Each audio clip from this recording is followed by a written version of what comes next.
క్రీస్తునందున్న ప్రియులకు ప్రేమతో వందనాలు తెలియజేస్తున్నాను. జూన్ నెల 1వ తేదీ 2025. ఈరోజు దేవుడు మనకు చేస్తున్న వాగ్దానం ఏమిటనగా కీర్తనల గ్రంథము 34వ కీర్తన 17వ చరణం. నీతిమంతులు మొరపెట్టగా యెహోవా ఆలకించును, వారి శ్రమలన్నిటిలో నుండి వారిని విడిపించును. ఆమేన్. నా ప్రియమైన సహోదరి సహోదరులారా, ఈ లోకంలో జీవిస్తున్న ప్రతి ఒక్కరు కూడా అనేక రకాల శ్రమలను అనుభవించాలి.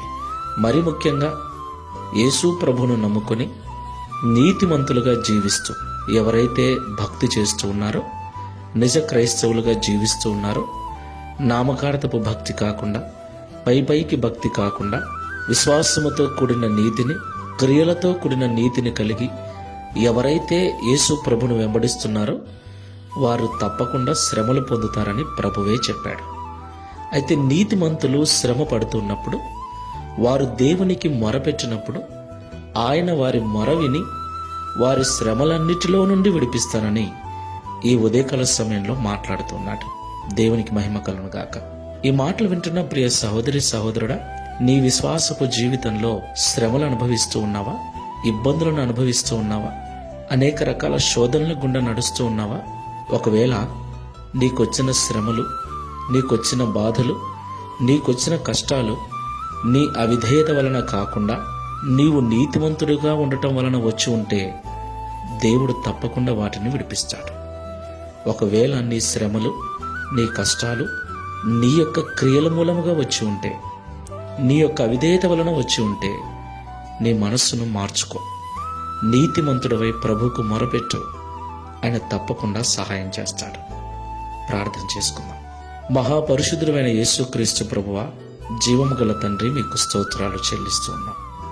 ఇంతవరకు మీరు మాట్లాడిన ప్రతి మాటను బట్టి స్తోత్రాలు తండ్రి. ఈ లోకంలో ప్రతి ఒక్కరికి శ్రమలు వస్తాయని మీరు మాట్లాడారు. అయితే ఆ శ్రమలు మా అవిధేయత వలన వస్తాయని, అలాగే నీతిమంతులకు కూడా వస్తాయని మీరు మాట్లాడారు. అవిధేయత వలన వచ్చిన శ్రమలైతే జీవితం మార్చుకోమని మాతో మాట్లాడారు.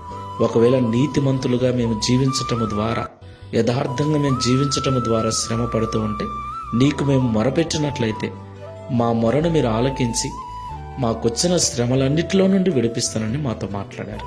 కాబట్టి ప్రభువా, మేము శ్రమ వచ్చినప్పుడు ఇది మా అవిధేయత వలన వచ్చినదా, లేకపోతే నీతిమంతులుగా ఉండటం వలన వచ్చినదా అని గ్రహించుకొని దానికి అనుగుణంగా మా జీవితాన్ని మార్చుకొని నీ సన్నిధిలో నీతిమంతులముగా మొరపెట్టుటకు సహాయం చేయమని, తద్వారా ఈ దిన వాగ్దానమును మా అందరి జీవితంలో నెరవేర్చి మీ నామమును మహిమపరచుకునమని. నా తండ్రి, గడిచిన మాసమంతయు కాపాడిన మీ కృపను ఈ జూన్ మాసమంతా కూడా మాతో ఉంచి నడిపించి మీ నామమునకు మహిమకరంగా మా జీవితాలను ఆశీర్వదించమని యేసు నామములో ప్రార్థిస్తున్నాము తండ్రి. ఆమేన్. Praise the lord. God bless you.